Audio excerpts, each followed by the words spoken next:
Welcome back in Mangalam classes.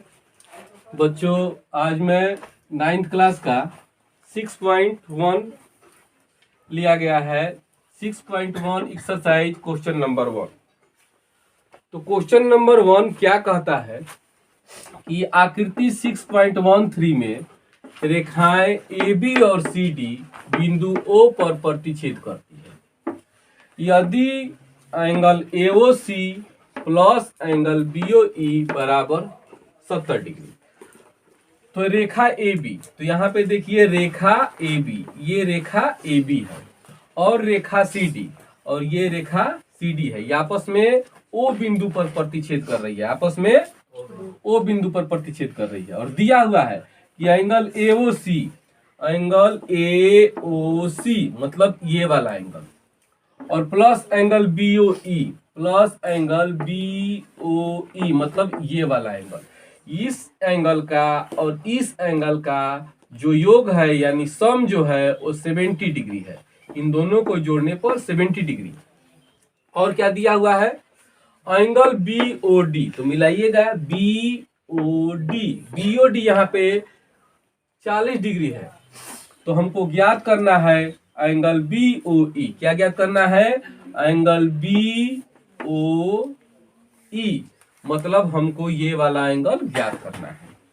और साथ ही में क्या ज्ञात करना है, प्रतिवर्ती कोण COE।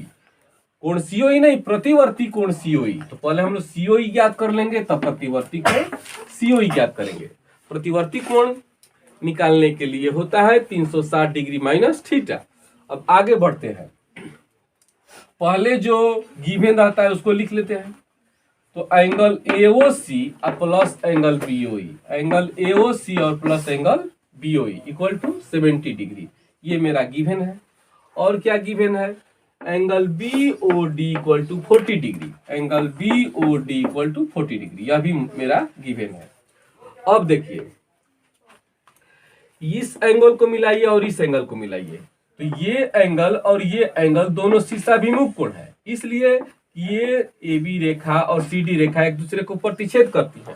और जब दो रेखाएं आपस में प्रतिच्छेद करती है तो आमने सामने के कोण को क्या कहते हैं, शीर्षाभिमुख कोण कहते हैं। यहाँ पे बताया गया है कि जब दो सरल रेखाएं आपस में प्रतिच्छेद करती हैं तो आमने सामने के कोण को शीर्षाभिमुख कोण कहते हैं। जैसे एंगल 1 बराबर एंगल 3 और एंगल 2 बराबर एंगल, उसी प्रकार यह एंगल और यह एंगल आपस में बराबर होगा। तो मैंने यही लिखा है, angle AOC equal to angle BOD, angle AOC equal to angle BOD। तो ये 40 हुआ तो ये भी 40 हो जाएगा। एक रिजल्ट हमें यहाँ प्राप्त हो गया। अब इस रिजल्ट के माध्यम से यदि यह रिजल्ट का मान मैं इसमें रख दूं तो AOC का वैल्यू यहाँ पे निकल गया है, तो BOE का वैल्यू हम निकाल सकते हैं। तो चलिए इक्वेशन 1 से एंगल AOC यही चीज उतार रहे हैं, प्लस एंगल BOE बराबर 70 डिग्री। अब AOC का वैल्यू हमें फाइंड है, तो ये 40 डिग्री यहाँ पे आ जाएगा और 40 डिग्री प्लस से उधर जाएगा तो माइनस हो जाएगा। 70 में से 40 गया 30, यानी एंगल BOE मेरा निकल गया, यानी इसका वैल्यू मुझे प्राप्त हो गया। अब आगे बढ़ते हैं। चलिए बच्चे, अब यहाँ पे देखते हैं,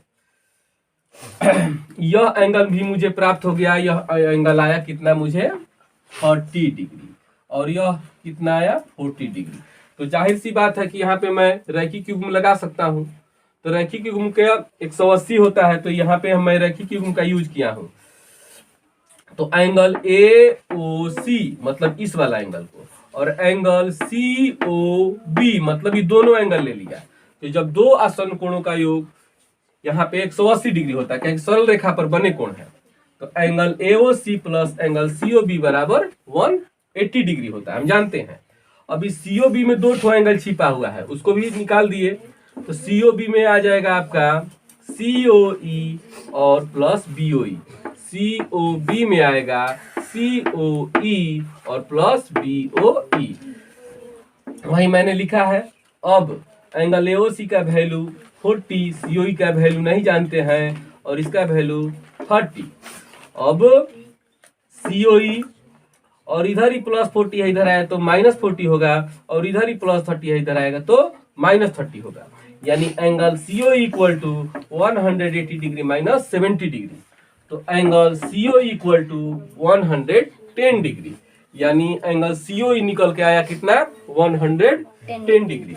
लेकिन हमको एंगल COE नहीं ज्ञात करना है, प्रतिवर्ती कोण COE ज्ञात करना है। तो प्रतिवर्ती कोण COE का फॉर्मूला होता है 360 डिग्री माइनस थीटा, और थीटा के जगह पर यहाँ से आएगा 110। तो 360 में से 110 घटाएंगे तो 250 डिग्री, यानी प्रतिवर्ती कोण मेरा आया 250 डिग्री। तो बच्चों ये था मेरा पहला क्वेश्चन, और ये आप लोग समझ गए होंगे, आप लोग नोट करें इसको। तो अब आप लोगों के सामने क्वेश्चन नंबर 2 क्या कह रहा है। आकृति 6.14 में रेखाएं XY देखिए ये रेखा है, और ए मेन ये एक रेखा है, बिंदु O पर प्रतिच्छेद, कहाँ कर रहा है प्रतिच्छेद, O पर। यदि एंगल POY बराबर 90 डिग्री, POY बराबर मैंने लिख भी दिया है 90 डिग्री, और A रेशियो B, A है और B इनका रेशियो 2:3 है, 2:3 है। तो C का वैल्यू फाइंड करना है। तो बच्चों सबसे पहले गिवन में जो दिया रहता है वो लिखते हैं। तो क्या दिया है, angle POY equal to 90 degree लिख लिए, और क्या दिया है, A ratio B equal to 2:3। तो जहां भी अनुपात आए तो आप लोग इस लाइन का यूज कीजिएगा। माना कि अनुपात गुणांक बराबर x, अनुपात गुणांक बराबर x, तो a का अनुपात 2 है तो a इक्वल टू 2x, और b का 3 है तो b इक्वल टू 3x। अब बच्चों हमको a और b का वैल्यू निकालना है। तो यहाँ पे देखिए रैखिक युग्म का निर्माण हो रहा है। तो रैखिक युग्म में दो आसन्न कोण होते हैं, और दोनों आसन्न कोणों का योग 180 डिग्री होता है। तो मैंने पहला लिया है POY, तो POY एक साइड का ही हो गया, और इसका ले लिया है दूसरा POX बराबर 180 डिग्री, रीजन रैखिक युग्म से। अब इस वाले एंगल में दो छोटे छोटे एंगल है, तो दोनों को भी नामकरण कर देना है।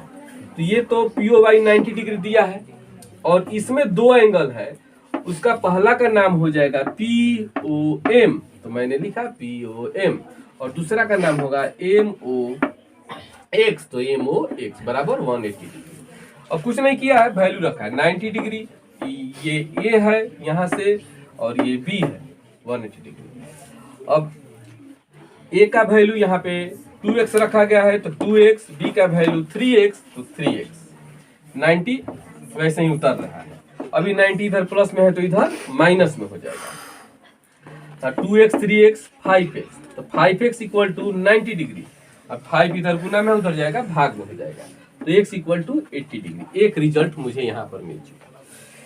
इस रिजल्ट से मैं a का वैल्यू निकाल सकता हूँ। तो a बराबर होता है, दिया हुआ है 2x, तो 2 गुना 18 डिग्री, तो a बराबर 36 डिग्री, a बराबर 36 डिग्री। और b बराबर 3x, तो 3 इंटू x का वैल्यू 18 डिग्री, तो b बराबर 54 डिग्री।